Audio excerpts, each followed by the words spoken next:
Permíteme, porque tenemos a otra persona que está en Madrid también. Fíjate, antes hablábamos con Iñaki Gabilondo acerca de esa diferente visión que puede haber en Madrid de lo que está ocurriendo aquí en Euskadi, de los que estamos aquí en Euskadi. Se lo voy a preguntar a Pablo Iglesias, tengo un montón de cosas para preguntar a Pablo Iglesias. Vamos a ordenarlo porque además hay cierto retardo en la señal y por eso, Pablo, yo quiero que me opines acerca de lo que está ocurriendo aquí en Euskadi. Esta misma mañana se ha tomado una decisión en el Parlamento para precisamente las últimas detenciones, el tema de la manifestación, entre otras, se traslade a esa ponencia de paz. ¿En qué momento político estamos? Acabamos de hablar con Iñaki Gabilondo y él considera que estamos en el tramo final. El tren está llegando a la última estación. Si cree realmente que se va a acelerar este proceso hacia la paz y la normalización. Todo eso en el primer bloque y luego vamos a hablar de una novedad y es que este hombre, Pablo Iglesias, que conocemos porque se ha sentado entre otras mesas en la nuestra para hablar, se presenta a la política. Pero en la primera parte, Pablo, ¿cómo ves el ambiente político hoy en Euskadi?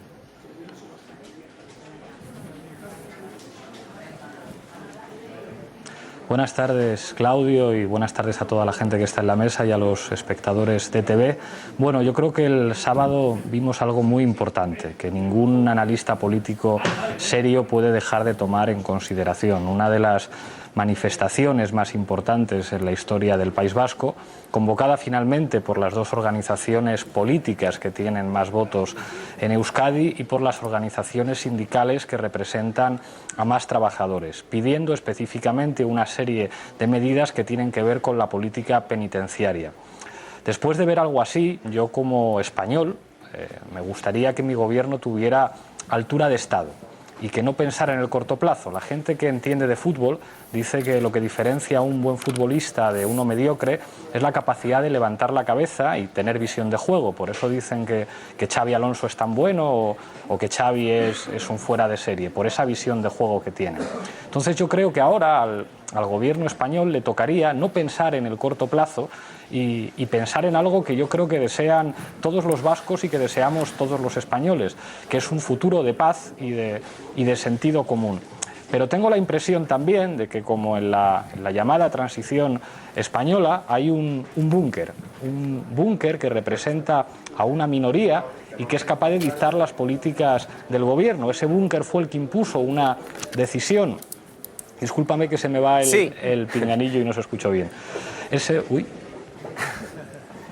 Ya lo tengo. Aquí está, disculpadme. Ese búnker fue el que impuso una decisión negativa con respecto al Estatut de Cataluña y nada como eso sirvió para que muchísimos catalanes se hicieran independentistas. Ese mismo búnker fue el que impuso que se prohibiera una manifestación, consiguiendo que el Partido Nacionalista Vasco dijera sí, pues vamos nosotros en cabeza. Entonces yo creo que es un momento de responsabilidad en el que habría que pedir a la gente que tiene responsabilidades políticas tener la suficiente altura de Estado para pasar página y ojalá Iñaki Gabilondo tenga razón y estemos en la recta final de un conflicto que ha producido muchísimo sufrimiento y muchísimo dolor.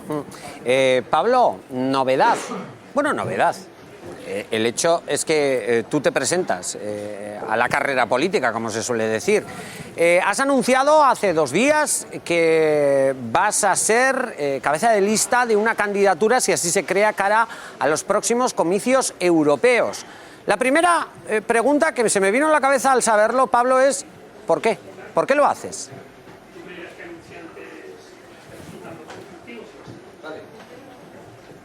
Yo creo que estamos en un momento en el que no solamente hay que hablar y hay que comprometerse y creo que puedo ser útil. Creo que he tenido una presencia mediática que ha conectado con los sentimientos de rabia y de indignación de mucha gente y a mí me encanta ir de tertuliano, pero no me conformo con eso. Creo que eso puede tener un valor político útil para la gente.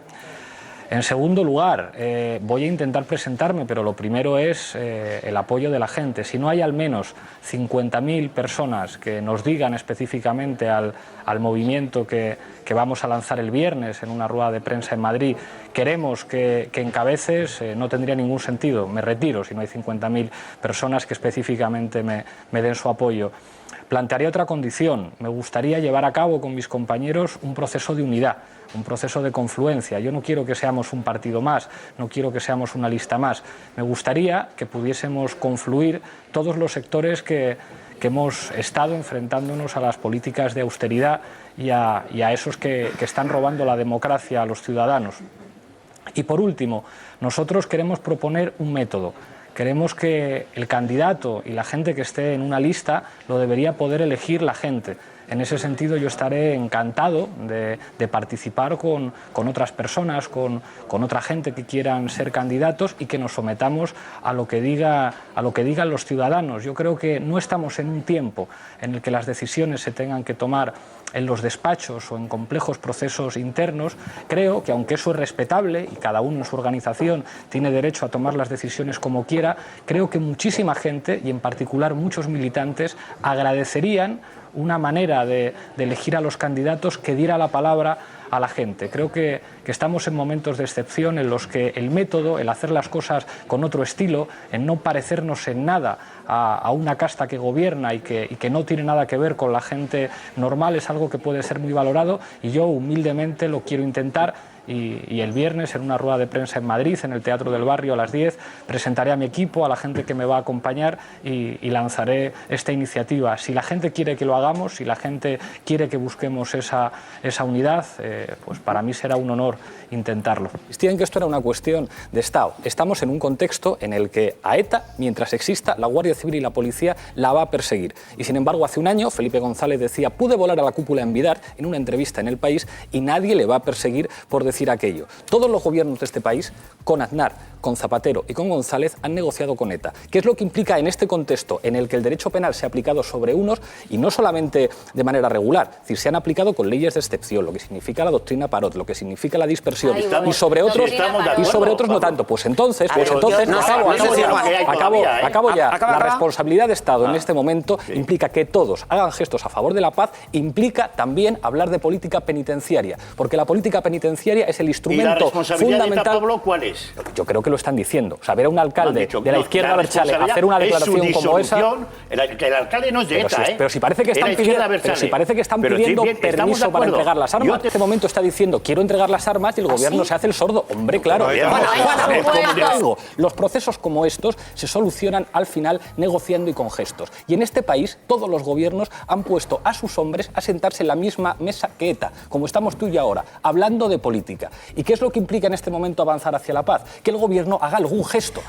Los beneficios penitenciarios son duros de tragar, pero yo creo que cualquier prisionero, se llame Bolinaga o se llame Rodríguez Galindo, tiene derecho a sus permisos penitenciarios por enfermedad. Es lo que he dicho. Ninguna duda. Estamos de acuerdo, ¿eh? Estamos de acuerdo. Lo que trataba de decir es que el contexto de la responsabilidad de Estado en estos momentos hace que todo miembro de ETA, todo militante de la izquierda Abertzale que haya cometido un delito, se ha aplicado el Código Penal de manera más severa, además, que al resto de los presos en este país o las personas puestas delante de un tribunal. Y si no, yo no te he interrumpido a ti. Adelante, Pablo. Y si no, miramos efectivamente a Otegi. Y para terminar, en ese contexto, que es el contexto de la realidad, en el que unos cumplieron penas por los delitos por los que fueron condenados y otros no tanto, la responsabilidad en este momento, creo que la pelota está en el tejado del gobierno. Y es el gobierno que tendrá que hacer algún gesto de responsabilidad. Pero hay unos que sí están haciendo gestos desde hace mucho tiempo. El problema es que el 12 de octubre se hace ostentación de una idea de España vinculada con el ejército, que hace un desfile, y con la unidad indisoluble de la patria. Y esa idea de España excluye a muchos gallegos, a muchos vascos, a muchos catalanes y a muchos españoles que no nos identificamos con eso. Y eso es lo crucial. La idea de España hegemonizada por la derecha española no tiene nada que ver conmigo ni con muchísimos ciudadanos. Y con respecto a los números, que dejen a los catalanes votar y veremos cuántos catalanes quieren ser españoles y cuántos no.